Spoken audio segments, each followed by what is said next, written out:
आज मैं आपको एक कहानी सुनाने जा रही हूँ जिसका शीर्षक है ईश्वर की सौगात। तो चलिए शुरू करते हैं। पुराने समय की बात है। तमिल प्रदेश में एक गांव में एक युवक रहता था।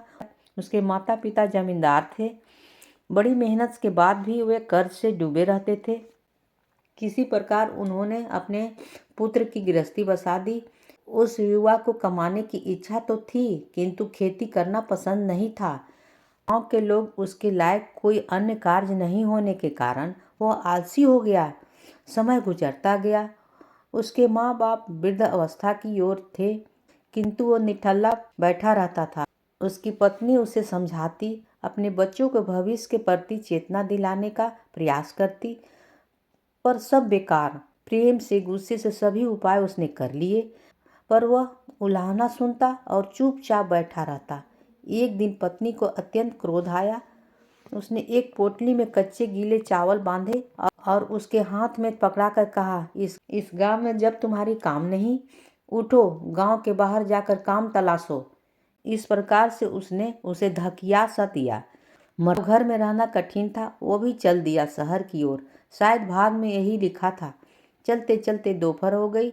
राह में एक घना छांवदार वृक्ष देखकर उसने सुस्ताने की सोची।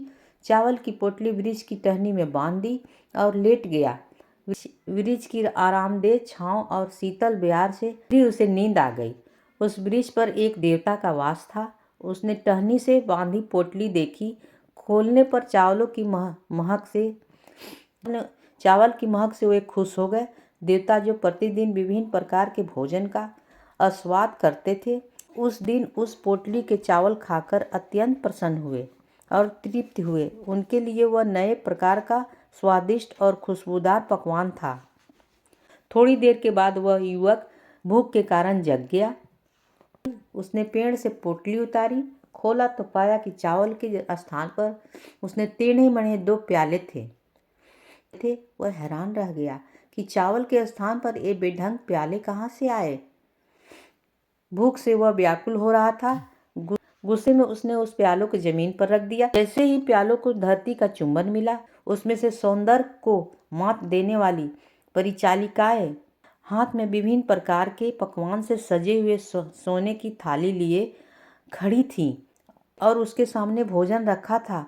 उन सुंदर बालाओं को देखकर वह अचंभित था, परंतु भूख तो बहुत तेज से लगी। वह सब प्रश्न भूल बैठा और खाने पर टूट पड़ा। भोजन से तृप्त होकर वह उठा तो बालाएं पुनः प्याले में समा गई। युवक अति प्रसन्न हुआ। उसने आगे की यात्रा स्थगित की और वापस घर की राह पकड़ ली। घर लौटकर उसने सारी घटना अपनी पत्नी को सुनाया।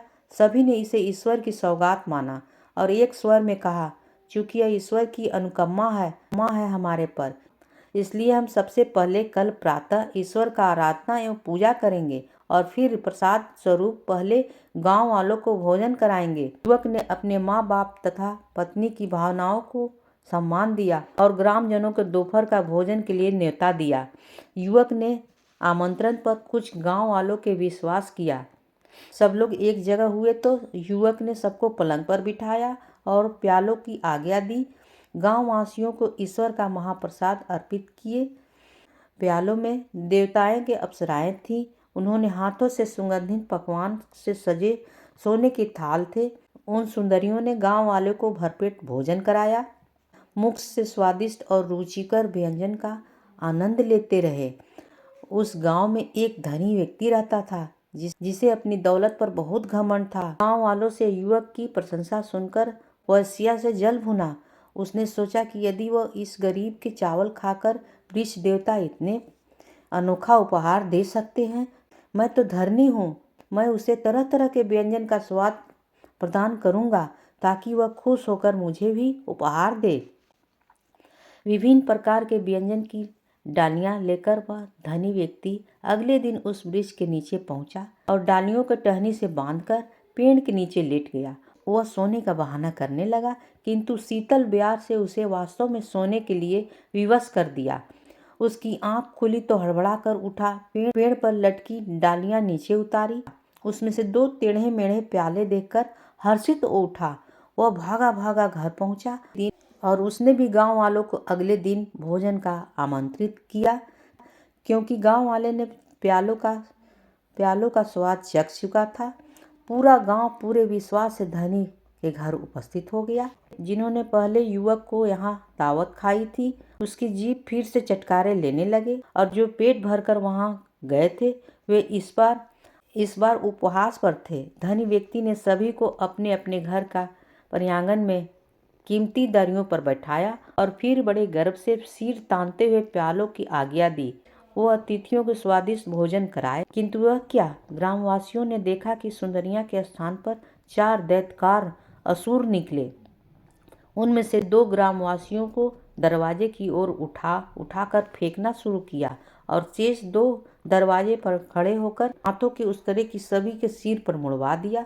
ग्रामवासियों ने अपने सिर पर हाथ फेरते हुए उस धनवान को खूब कोसा और यह कथा सुनाकर चेन्नई राम के उस युवक से कहा, देखो, तुम्हारे अंदर न ईर्ष्या है न पाप, इसलिए हिम्मत रखो, तुम्हारे कर्मों में कोई खोट नहीं है। कथा के अनुसार तुम्हें भी ईश्वर की सौगात अवश्य मिलेगी, जरा धैर्य रखो। चेन्नई राम की वाणी सुनकर युवक ने मुरझाए हुए सपनों के गुलमोहर खिल उठे। कहानी होती है समाप्त।